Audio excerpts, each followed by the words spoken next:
Hello. Hey, it's Tom Jordan. We got a very busy Friday. A couple of big topics we're going to talk about. We're going to get to this issue of Dana Nessel. Like, why is the Attorney General of Michigan, Dana Nessel, sheltering a scandal that could shake up her office? Well, I think the answer lies in the question. She doesn't want it to shake up her office. So she's burying a scandal that she is intimately involved with. Attorney General Dana Nessel's handling of this criminal referral tied to her wife's political initiative raises a whole lot of very serious red flags. It goes back, we talked about this a bit last week. There's an update to this. Nearly 2 years ago, Sean Wilmot, the owner of First Choice LLC, paid $1 million by Dana Nessel's wife, only to get, a couple 100,000 forged signatures on a ballot initiative that failed because of him. He was charged with forging signatures that derailed, remember, the Michigan 2022 gubernatorial campaign that kicked a number of leading GOP candidates for governor off the ballot based on his forging of signatures and the fraud and why that. So there's clear evidence of this. Why has he not faced any trial yet on this? We're going to get into that with Charlie LeDuff. They know each other. LinkedIn and LeDuff do, but it's Charlie LeDuff, who's this amazing investigative reporter.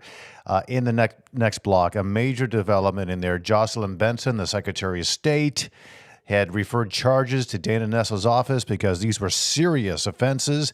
And so far, 2 years later, Dana Nessel has buried it while going after others with similar type of offenses. This one's even worse, they say. All right, Charlie LeDuff is going to join us in just a bit about that. But first, I want to talk about these Trump tariffs. You know, Jamie Dimon has come out. The CEO of J.P. Morgan Chase delivered this blunt and very pragmatic defense of tariffs as a powerful tool for bolstering national security, even if it results in minor inflation in the short term.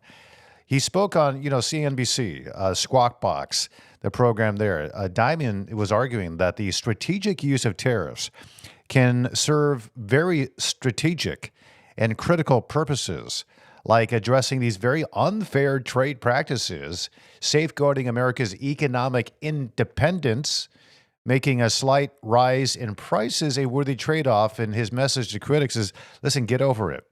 We're going to talk about, okay, you compare the tariffs that are being proposed by Donald Trump against China and Mexico and Canada and elsewhere around the world. Compare that to the tax increases, the corporate tax increases, if they're allowed to be extended or to expire and increase the corporate tax rate. What is that going to do to consumer prices? It is going to obviously be passed down to you and me. So we're going to get into that as well. Why is that being ignored and then the tariffs are being amplified? So J.P. Dimon, it's like his comments are dovetailing with President Donald Trump's very bold tariff strategy, which includes these measures like a planned 10% tariff on Chinese imports. He cites the nation's role in the fentanyl trafficking in the country. Let's stop that at its source. The broader trade agenda of Donald Trump, outlined in his America First trade policy, it prioritizes tackling these trade deficits, which are completely unfair against the United States and benefit these other countries to our detriment. And they're meant to be temporary in a lot of cases. And he's, countering the state-subsidized foreign industries that undercut U.S. economic interests. All right. So want to get into that. Some economists are balking at this, at the potential inflationary impacts, but Dimon's stance pretty clear. National security outweighs short-term economic discomfort. Short-term. What does all of this mean? Well, let's get an expert in here. Some clarity on this with Bert Herzog. He is the founder of Executive Wealth Management, is now merged with EP Wealth Advisors, which is a huge move. Bert, good to see you back here in the studio with me. Congratulations on this move, by the way, with your company. I think it's phenomenal what's going on there. Thank you, Tom. We were very excited. Yeah, it's big and it's good. It's good for your clients. It's good for, I think, the overall company, and it expands your footprint really across the country. Okay, to Jamie Dimon. JP, what's your feeling on Jamie Dimon's stance now on the tariffs? He's kind of like your reaction, speaking to the economic experts out there who are so concerned about tariffs. He's like, get over it. These are the benefits. Well, what is your assessment on what he said yesterday? I think he's dead on. When you look at it, the tariffs didn't impact us 4 years ago under the Trump first administration. And in fact, the inflation went down. Yes. And some of those tariffs continued through the next administration, particularly to China. So I just disagree with the argument altogether. If they're used effectively, tariffs can certainly be beneficial to your economy, particularly if you can bring back manufacturing into your country, which is the ultimate goal. And in fact, what you need to do is tie these tariffs to continuing the the Trump tax law. And that's critical because then corporations will have an idea of what they're going to have to plan for moving forward. The longer that is delayed, the more difficult or the more damaging tariffs could possibly be. So they go hand in hand. They do. Expand on that a bit because we hear a lot, from the left-leaning media out there that, and I'll say that these are not your words, but my words, that there's basically saying that these tariffs are going to, in effect, be a sales tax on the American people, but they ignore the fact that the rising increase in corporate taxes will have a direct impact on the cost of goods as well. So right now it's what, 21%. Those will expire. You said it goes to 28%. 25 to 28, yes. Okay. But what's the proposal now? Would it stay under Trump at 21 or could it go down? And what's the impact on that on consumer prices? And that's critical for the tax bill to be extended and for this new piece of legislation that's being proposed for corporations. If they move their manufacturing back into the United States, the Trump administration is proposing a 15% tax. That is huge. My goodness, yeah. And if that is in place, companies will have effective planning moving forward. So what are they going to do? They're not going to raise prices. They know that they're going to have profit margins that are actually going to increase. So it could actually have the same result that happened in the first administration. Inflation could go down. Okay, so it's contingent on these companies moving back to this country, is what you're saying. They're manufacturing, yes. Yeah, the manufacturing. The products, goods, and services being manufactured. Isn't that the goal? I mean, that's what like Joe Biden has been saying. We're bringing manufacturing back to the United States. At the same time, we're seeing them go out the back door to these other countries. And all these initiatives in renewable energies, it directly benefits China, Taiwan, these areas in Asia and around the world other than the United States. This, in effect, would solve that very big issue of bringing manufacturing to the United States, bringing it back here, which increases jobs, and you're saying will likely reduce prices?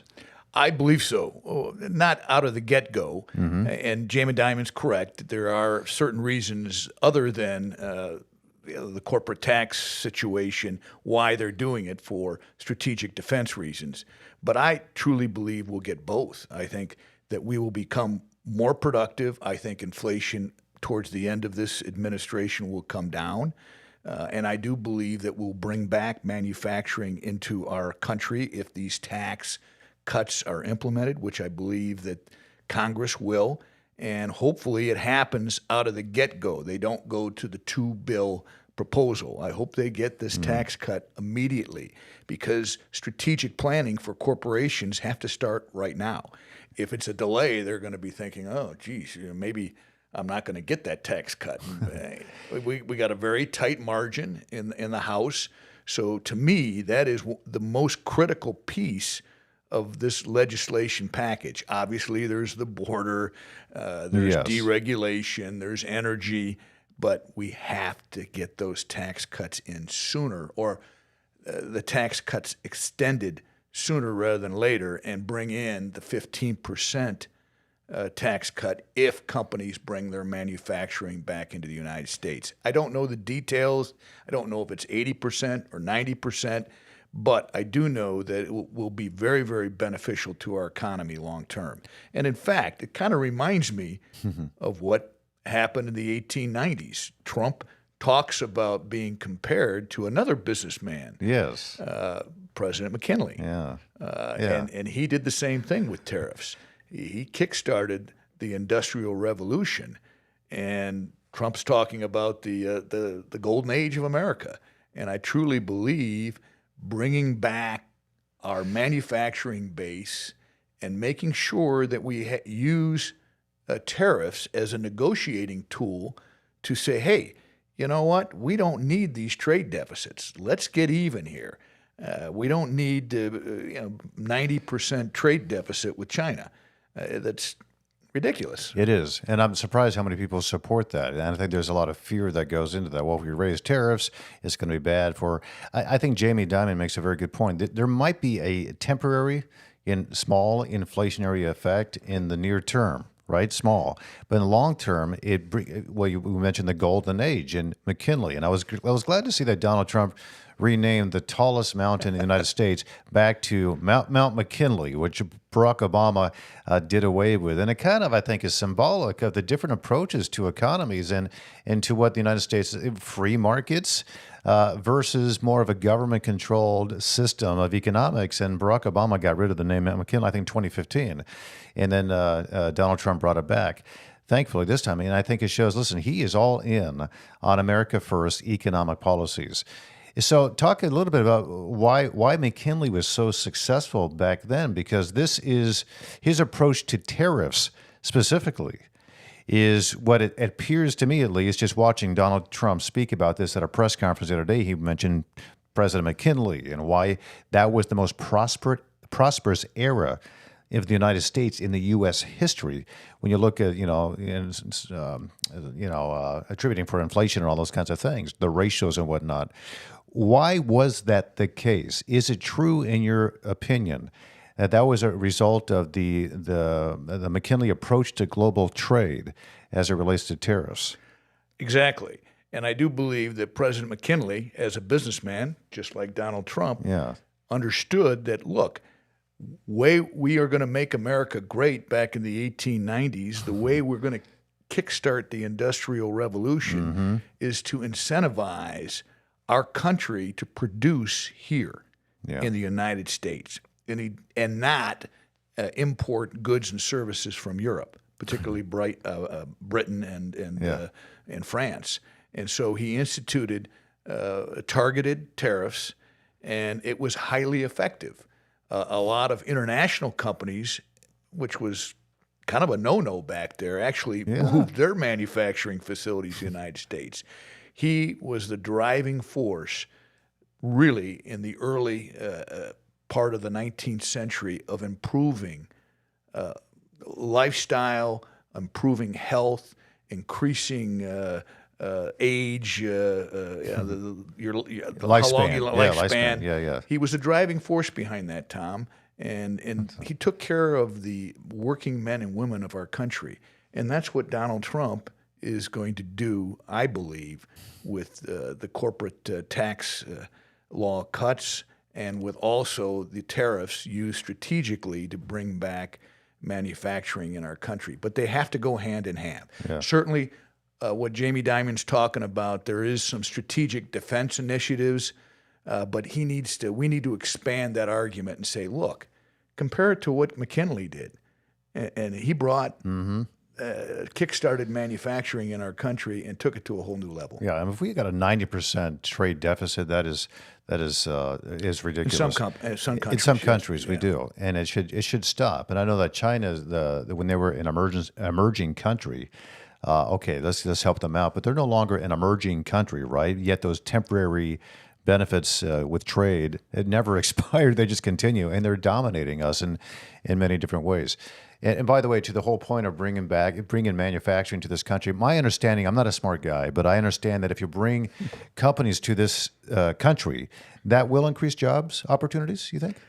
I think so, Tom. Okay. If we send them overseas to China, that doesn't create American jobs, right? Okay. No, I just want to clarify that. And good paying jobs. Yeah. Not service jobs. Yes. Right. I'm not deriding service jobs, but manufacturing jobs typically pay more with better benefits and provide more stability for the working class in our country. Okay, so let's talk about the leverage here. Dimon was arguing, as Donald Trump has, is that at least the threat of a tariff against these various different countries, at very least, it brings these people back to the negotiating table. So in effect, can you discuss that kind of a tactic, using the tariff threat as a negotiating tool? I think it's brilliant, and it obviously worked because it worked in the first administration of the Trump administration. Look, I don't think Canada is going to put up with a 25% tariff that would destroy them. They're going to do whatever they need to do to protect the border and shut down fentanyl coming in from the northern border. Mexico, on the other hand, she was the president of Mexico might be a little bit different. He may have to implement some of these tariffs initially out of the get-go. She believes that he'll get pressure on the back end from firms, particularly the automotive industry, that says, hey, you can't do that. Yeah. But I don't think that that'll work. No. And if it does happen in Mexico, it'll be very short term. Yeah. It'll be something where she wants to prove politically that she can stand up to, this is a prediction, that she can stand up to President Trump, and it might last 30 days. I think that's it. Yeah, I think when you compare Mexico and the United States, who has the economic leverage there, it would be the United States. And I think that Donald Trump would, in fact, put a 25, or whatever the tariff is going to be on Mexico, if they don't stop, the border crisis and they stop building these plants over there so that we can have them here. I think that absolutely, like the China electric vehicles being built in Mexico right across the border, and then they sell them to the United States. Trump's like, no, we're not going to do that, and you're not going to allow it. If you do, there'll be, I don't know, he said 100% tariff, 200% tariff. He goes, I don't care. They've got to build them here in this country. And I do not think the president, the female president of Mexico, is going to last long, just as you said. She does not have the leverage over there. When you deal with the national security issues, and you're dealing more specifically with China, Jamie Dimon makes that point that these are for not just economic purposes, but these are for the interests of our safety as a country. When you're dealing with China specifically, because listen, Christopher Wray on his way out, the former FBI director, said China is the greatest threat, speaking of national security, to this country that exists today. How in your view, does this tariff deficit, the trade deficit we have with them right now, and these threats impact the threat national security-wise from China? There's no doubt Christopher Wray is absolutely right that they are our biggest enemy, strategic enemy in the world right now. It's the Communist Party. Yes. There's no personal rights. There's no intellectual property rights. There's no rule of law. It's what the Communist Party dictates. And they are totally focused on being the leading economy and power in the world in the next 50 years. You have to remember that the Chinese philosophy is long-term. Mm-hmm. And they're very patient, aren't they? We really need to be focused on developing everything possible in this country to protect this country, to increase our defense budget, to really significantly improve our AI capabilities.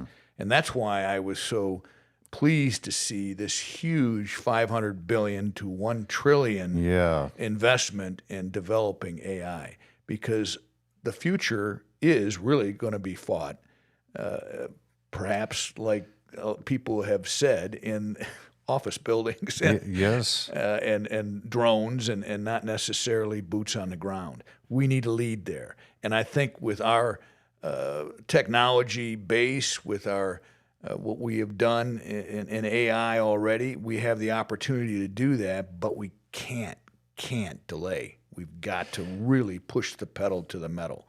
And I would much rather see that technology here in the United States as the leader, as we have been for years, than in China. Well, it was Sam Altman, I think, with OpenAI. He was there with that announcement with Donald Trump in the White House, along with Larry Ellison with Oracle. And yes, it was a SoftBank, I think. I was very surprised by this announcement. I think Sam Altman was as well. He looked at President Trump. Sam Altman with OpenAI. I don't think he's recognized or known as this, staunchly conservative individual by any stretch. Yeah. He looked at the president and said, we could not have done this without you, President Trump. Thank you for bringing these jobs and providing the opportunity for the United States to lead the world in the high-tech and AI industry. To me, that spoke volumes about the trajectory economically of this country, and that people who are smart businessmen, regardless of their politics, can finally see what Donald Trump is trying to do with this country. Suddenly, the Sam Altmans of the world believe in America First economic policies. That's what struck me. I mean, what was your reaction to that? That kind of mentality seems it's not just manufacturing that relates to manufacturing, but it could apply to every single industry that the United States is involved with. I totally agree. It's the birth of the golden age. We really need to bring all of that back into the United States. We need to lead. And what better country to lead? We're the most benevolent country in the history of the world. Yes. We're a democracy. It's not always pretty, but at least we have freedom. At least, hopefully, we continue to have freedom of speech, freedom of expression, all the things that allow small businesses and entrepreneurs to thrive. And I think, finally, you're seeing Silicon Valley realize that, I'd much rather have an economy led by a man like Donald Trump than Joe Biden. Especially what they've seen over the past, I won't get into it, but the past 4 years and how the previous administration was so intricately involved in their business practices in Silicon Valley. When it comes to censorship and the Department of Justice and the FBI showing up, in their back doors at Meta and Apple and Twitter and all those, outlets out there. I guess one final question here. Respond to the critics here, because the critics are arguing it's actually the U.S. importers, not these foreign entities, that are going to bear the brunt and the cost of the tariffs. Do you agree with that criticism?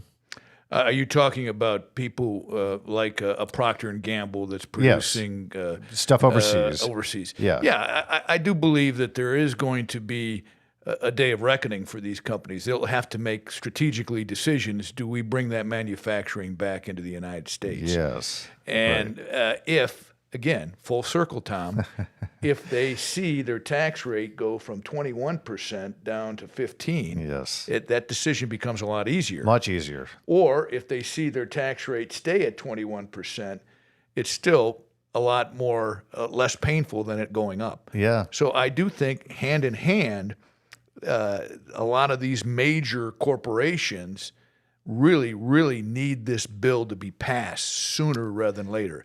I don't care if it's one beautiful bill, just make sure that the tax cut extension is in that bill. Yes. And I love the reference to beautiful bill. Just one beautiful bill. Be nice. And what the critics forget, and they leave out of it, is the goal is to bring the manufacturing back here. Yeah, they suffer if they leave their manufacturing, their factories in China and whatever, the Congo, but they'll benefit greatly, tremendously. They bring it back to the United States. And that's a major goal of these tariffs. Exactly. Yeah. And we only have 2 or 3 window of votes in the House. Yeah, I know. And you can't wait until Labor Day to try to put a second bill through. Correct. And all of this has to happen really potentially in 2 years, because if the House gets flipped again in the Senate, then none of this is going to go through. No, it's got to happen. Yeah. It's got to happen before Memorial Day. Yeah, good. I mean, we've got to get it done, preferably in April. Yeah. And that the tax bill needs to be in it. Yeah. Okay. I realize that the energy and the border and deregulation, all of this is very, very important to accomplish, and the agenda is there. Yes. The American people resoundingly voted this in.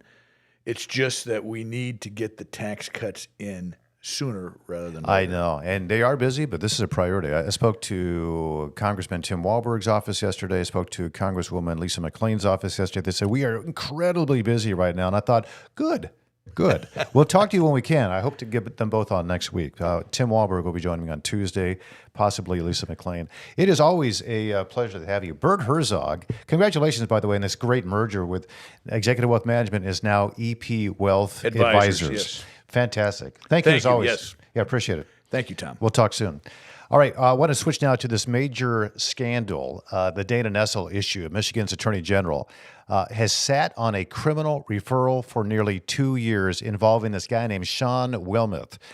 This man at the center of a fraudulent signature scandal that disrupted in a big way the 2022 Republican governor's race, and it may be the reason why Gretchen Whitmer is in office right now. Wilmoth is this guy. He churned out tens of thousands of fake ballot signatures. He has yet to face a jury despite facing serious felony charges. Now, there's a lot more now to this story, but I want to get to just the background here because Charlie LeDuff uncovered this. We spoke about it last week. There's an update on this, and it's pretty serious. But first, the background on the story as told by Charlie LeDuff himself. Here's the tape. Let me get your autograph, bro. Signature. There's my signature. Wait a minute. Is this guy giving me the finger? Or you the finger? Or the chief of police the finger? You remember Detroit Chief of Police James Craig's disastrous debut for governor 3 years ago? I mean, like the chief of police getting run off the island by BLM? Well, the chief's campaign actually got worse, you see, when One Finger Freddy over here was hired by the chief of police and a handful of other candidates to collect signatures for them to get on the ballot. But Freddy and his guys just made the signatures up, forged them, fakes, allegedly. I think that just Googling some of these individuals, you would have seen things pop up from other states. And you might remember Attorney General Dana Nessel's smug lecture to the public when she announced charges against One Finger Freddy almost 2 years ago. As a candidate, as a consultant, or a proponent of a ballot proposal, you must take the necessary time and effort to do your due diligence and research these firms. Freddie, whose real name is Sean Wilmoth, is an ex-con from Macomb who got caught pulling the same scam 15 years ago. Through court records, we were able to confirm in 2011 Sean Wilmoth broke the law gathering voter signatures in Virginia and pled guilty to election fraud. But it's bungling Dana Nessel who makes this thing so Michigan. Nessel didn't have to Google Freddie's name. All she had to do was tap the shoulder on the next pillow over. It turns out that a gay rights campaign had hired Freddie and his company back in 2020 and paid him $1 million to gather signatures. But the Gay Rights Initiative never made the ballot because nearly 200,000 of those signatures were found to be bogus. And who was the co-chairwoman of the gay rights campaign? Nessel's wife, on the next pillow over. A proponent of a ballot proposal. I know. Please leave. What about the gays? You screwed that one up too. So why didn't Nessel charge Freddie back then? It could have saved the Chiefs campaign and changed Michigan political history. If you hadn't screwed these signatures up, we might not have Gretchen Whitmer. You want to apologize to the people of Michigan for that one? Let me get your autograph, bro. Signature. There's my signature. Can you sign it, Dana Nessel? Do you regret what you did here? The chief could have won. He was ahead in the polls. You know that. Come on, you just sign it, Dana Nessel. Can I get your autograph, Sean? Yeah, I'll do it myself. Yeah, that's Charlie LeDuff from Michigan Enjoyer. Enjoyer.com is where that aired. It's also on YouTube. It's on X. You know, Charlie puts this stuff out there. But yeah, it would be interesting too because Charlie ends up citing his name. If Dana Nessel goes after Charlie for fraud and leaves this guy alone, that's how it seems to operate in the state of Michigan. So that campaign by Dana Nessel and her wife, again, they funneled more than $1 million from what appears to be very shadowy donors. We don't know who they are. And Charlie says that through this now defunct charity, it's called Bipartisan Solutions.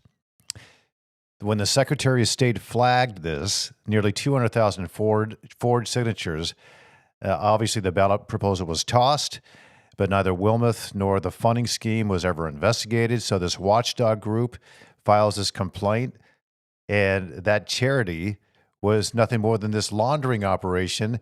And the Secretary of State, who is that? That's Jocelyn Benson. She agreed. Yeah, this is very shady, and she refers the case to Dana Nessel. What happens in Dana Nessel's office?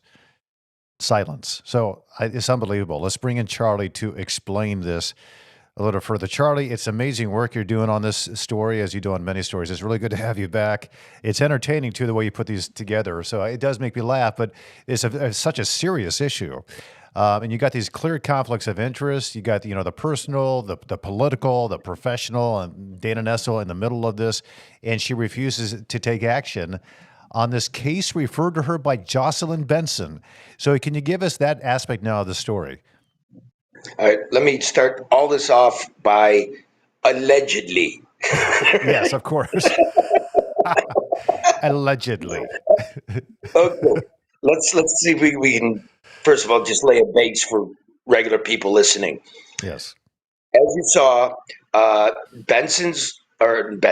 Nessel's wife has a ballot campaign. Got to be funded. So it's called dark money in politics. Basically, these are shadowy charities, and more than 50% of the charity's work cannot be political. So how does Freddie tie into all this? Freddie, I don't know why everybody's hiring One Finger Freddie. He's an ex-con. He pled guilty to faking signatures in Virginia back in 2011. Everybody hires him. James Craig hires him. Perry Johnson, the quality guru, hires the guy without any quality. And Dana Nessel's wife hires him.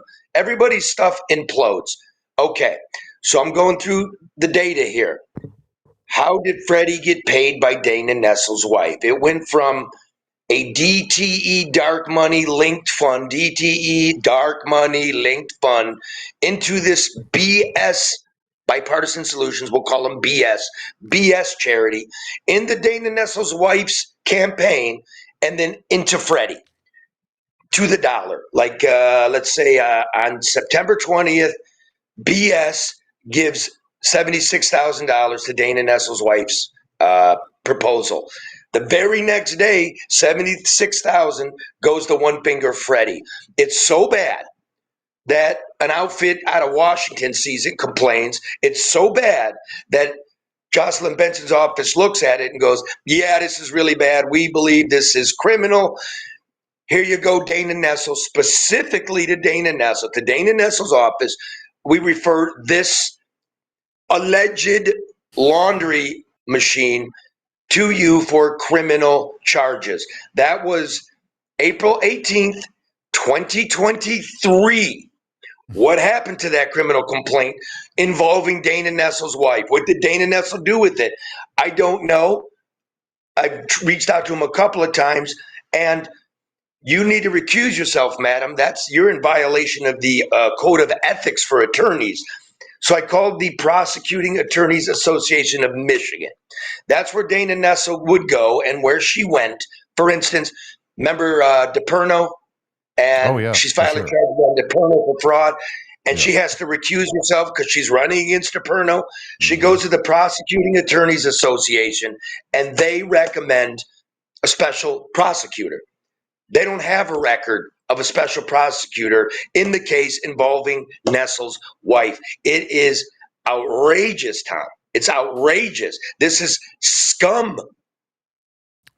It really is outrageous. And you look at, I look at previous cases that Dana Nessel's been involved with, like the Planned Parenthood issue with the judge that ruled on this case, and that the judge didn't recuse herself. She was supported by Dana Nessel, who was supposed to be, I think, the defendant. She acted like the plaintiff because she was in support of the plaintiff in the case. It's just remarkable the convoluted mess that this attorney general in Michigan has found herself right in the middle of. So many cases that she's ruling on. She should recuse herself, and she should be investigated. Now, has the Secretary of State's office said anything about this other than referring this case? Because they agreed that, listen, if you're they funneled $782,000.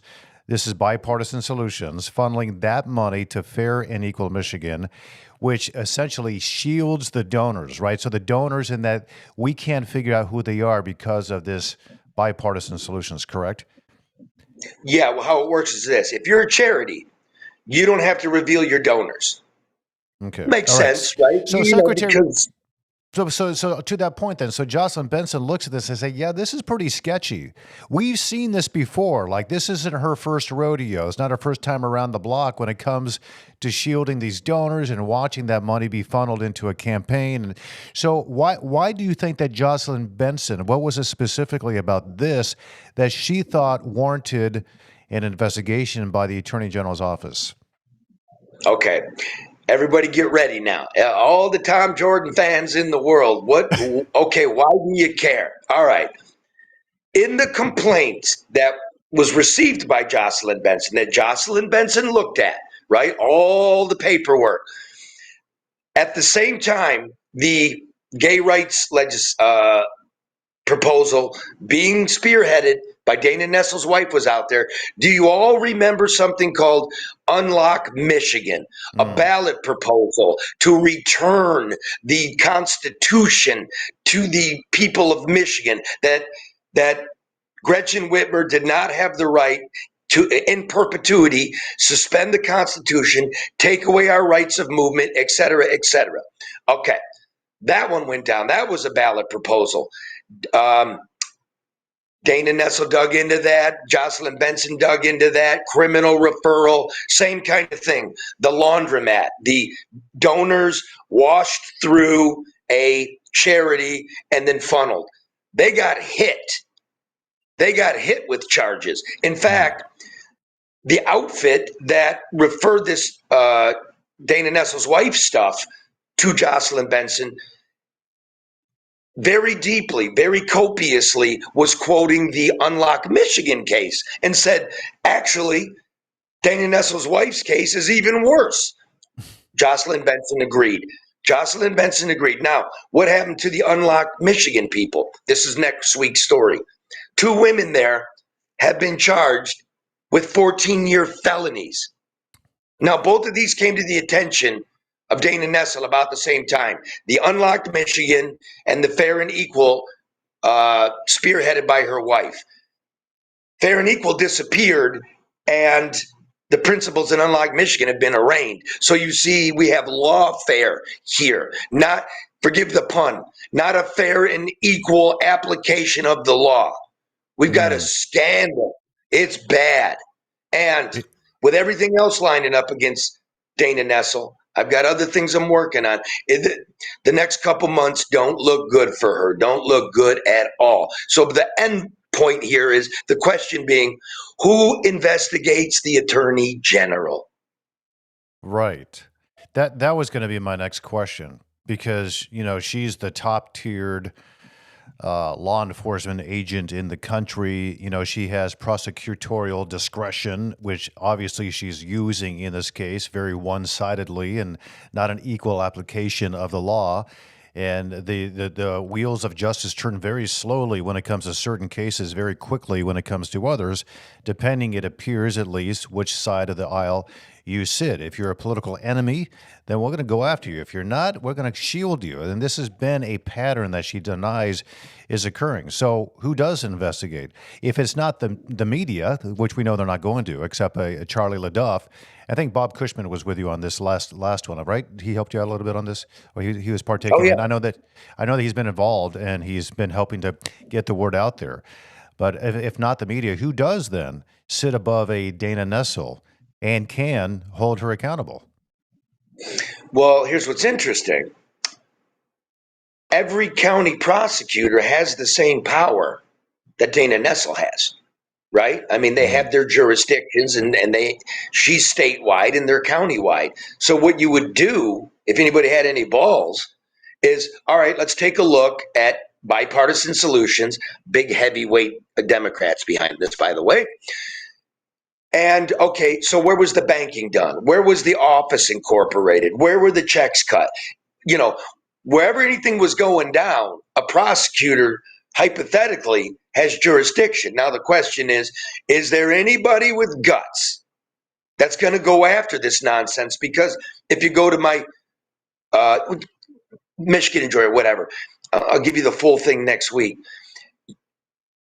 if you look at what Dana Nessel filed when she announced charges against the two women in Unlock, Michigan, she's talking about criminality, dark actors, right? An opportunity to clean up politics. So if these are sitting at your desk at the same time, you got about three things you could have done, Dana. One is, yeah, it's just more of this scummy politics. Nobody cares. Bury them. I have 60 business days to decide. Bury them. We're not touching them. Two, we're going to charge Unlock Michigan and get a special prosecutor to look at what's my wife's involvement in that thing. Or number three, the one she chose, let's hit my political enemy and let's bury the one with my friends and wives and hope nobody catches on. So, if they're incorporated in Ingham County, the Ingham County prosecutor could do something. If the bank account was in Wayne County, the Wayne County prosecutor could do something. You see where I'm going? Yeah. Nobody's touching it. Yeah. I wonder why. I mean, I wonder if there is like implied threats if they do, or I'm sure there are. There's different prosecutors in different counties who are not all liberal behind Dana. I mean, I could look at Macomb County's prosecutor, Pete Lucido. Maybe he can do something about this.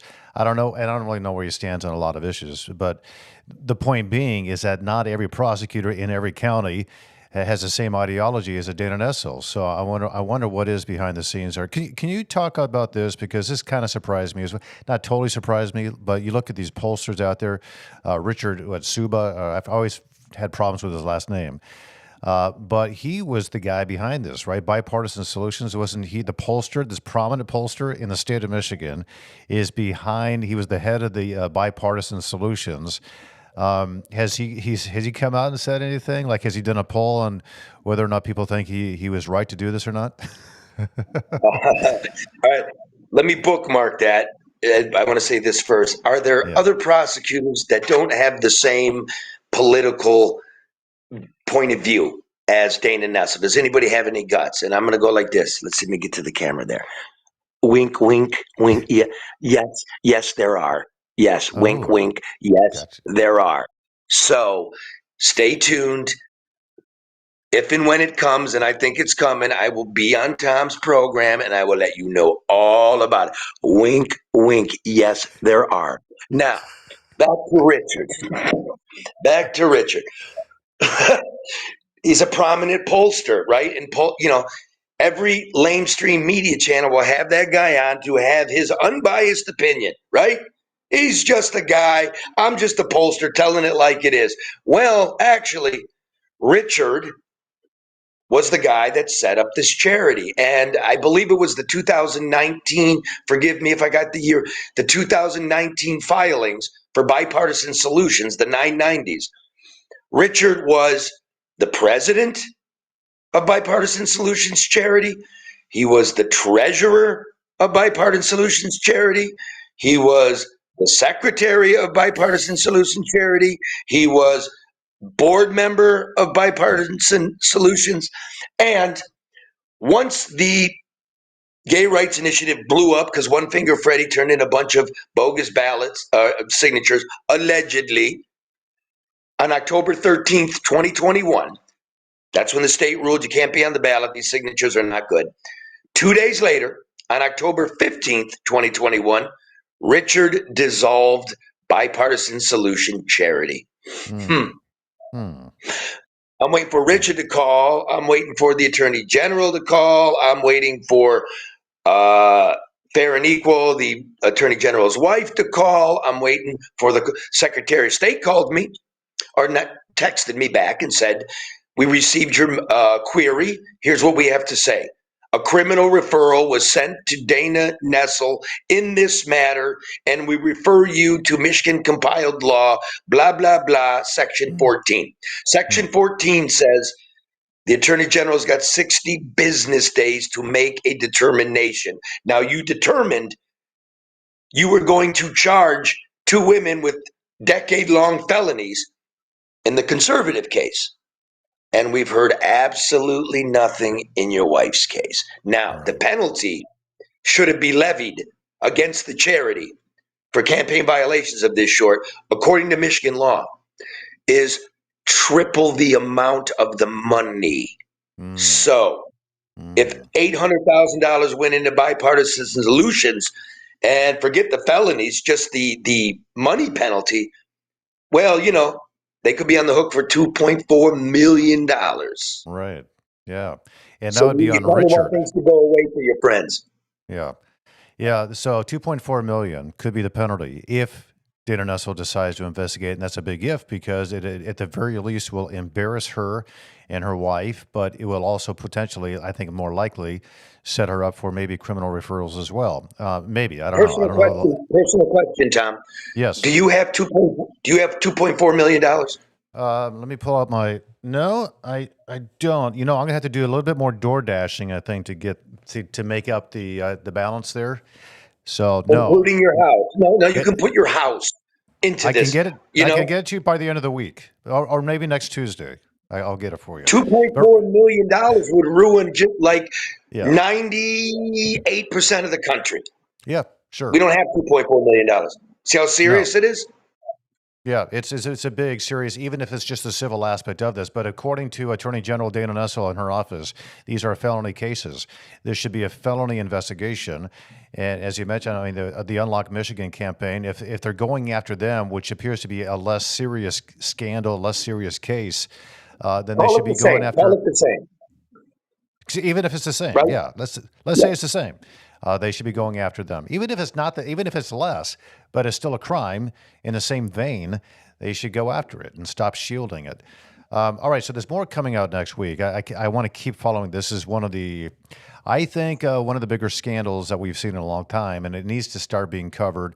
And thankfully, you're covering it. And as much as I can amplify it on my little channel, I will do that for you. I always appreciate you coming on. Charlie LeDuff, you can see his stuff all over the place, but it's enjoyer.com. It's Michigan Enjoyer, but it's enjoyer.com where you find it. And you can watch his hilarious but also very somber and sober videos as well. Always appreciate your work, Charlie. Thank you. Appreciate it, buddy. Thanks, Tom. Talk to you, man. Take care. Yeah, sounds good. Thank you. Pretty amazing. The scandal. And listen, like when I was a reporter and I worked in a newsroom, you were salivating for stories like this, not because you wanted to hurt people or ruin people, because you wanted to protect people from corrupt politicians, allegedly, as Charlie says. And rightfully so. It is allegedly. But if this is all true, this is going on, and once again, Dana Nessel seems to be ignoring a major case because she's somehow involved, or her friends are involved, or her wife is involved, then she needs to recuse herself at the very least. And there needs to be transparency. And how do you do that? Well, hopefully these county prosecutors are some, it's a big wink, wink from Charlie. So maybe there are some prosecutors now who are looking into this, and that's my assumption now. But man, these reporters, I could call these reporters out by name, but it doesn't matter. It's pretty much every single reporter in this state, maybe even nationally, because this is like a network story, in my view. NBC, where are you on this? CBS, you guys have affiliates in Detroit, throughout Michigan. You got, Channel 4 NBC in Detroit. You've got Channel 7 ABC in Detroit. You've got now Channel, 62, CBS Detroit, Fox News. Go after them. This is a story that you used to want to cover. And I can tell you, if it was a Republican attorney general in the middle of this, if this was, I'm not going to name the names, but if this was a Republican attorney general sitting in that office and this was going on, there is no doubt in my mind that the Detroit News, the Detroit Free Press, and all the other TV stations would be following suit, and the radio stations would be covering this ad nauseum, because it is a major scandal. And if you go out there and just look at Charlie's story, he's done all the legwork for you. You can say it's been reported by Charlie LeDuff of enjoyer.com, A, B, C, and D. I mean, the work's done for you. And then you can go out and corroborate Charlie LeDuff's details on it. I don't know. It's not that hard. The work's been done. And then follow up and advance it. You got the Secretary of State's office involved. You got the Attorney General's office involved. There seems to be at odds on this and on whether or not this is worthy of a criminal investigation involving Dana Nessel and her wife. How can you ignore this? All right, Charlie LeDuff, as always, appreciate it. We got some comments here. Let's bring those in. And on this Friday, jam-packed program we got today. Thanks again to Bert Herzog. and, of course, Charlie LeDuff. Let's go to Vaughn Westerby. Hey, Vaughn, good to see you again. The threat of tariffs and the backbone to follow through. The art of a deal. Yes. See, that's the key aspect, Vaughn. You brought it up. If you're going to threat tariffs, you've got to have the backbone to implement the tariffs you said you would if they don't come to the table as requested. And if you can do that, I think people know that Donald Trump will follow through, that he's got the backbone, he's got the stamina, he's got the energy, and he's got the wherewithal and the support now to implement these tariffs. If Mexico keeps with these weak threats from the president over there, or Canada's Justin Trudeau and whoever's going to take his spot doesn't get in line with Donald Trump on these issues, in line with the American people, China, name the country. It will be good, I think, economically for our country if we get better, more fair trade practices. So, yeah, the backbone is going to be critical. Vaughn, thank you. Appreciate it. Let's bring in one more, and we'll say so long for the weekend. Meka Rocco. Cool name. Everyone in Michigan needs to see this Benson story. Meka Rocco. Okay. Positive vibes, I think, is what you have there. I think this is the story you're talking about. Yeah, it's the Dana Nessel and the Jocelyn Benson story. They seem to be at odds. I mean, Jocelyn Benson, to her credit, at least she replied to Charlie LeDuff for a follow-up on this, and at least they referred this case, this obvious criminal case, to the Attorney General's office. Because so far she is sitting on it, the Attorney General is. I guess she legally has 60 days to respond. I don't know how many days it's been right now. I should have looked that up. I thought that window had closed, but maybe it has not. So if it hasn't, we'll just give her the benefit of the doubt. Within 60 days, she's going to file charges or at least start an investigation. We'll see if that really happens. So I appreciate you for watching Tom Jordan Live on, of course, YouTube, on X, on Facebook, on Apple Podcast and Spotify. You can also find more information about the show at TomJordanLive.com. Have a fantastic weekend. I'll be back on Monday at 9 a.m. right here on Tom Jordan Live. God bless you. Take care.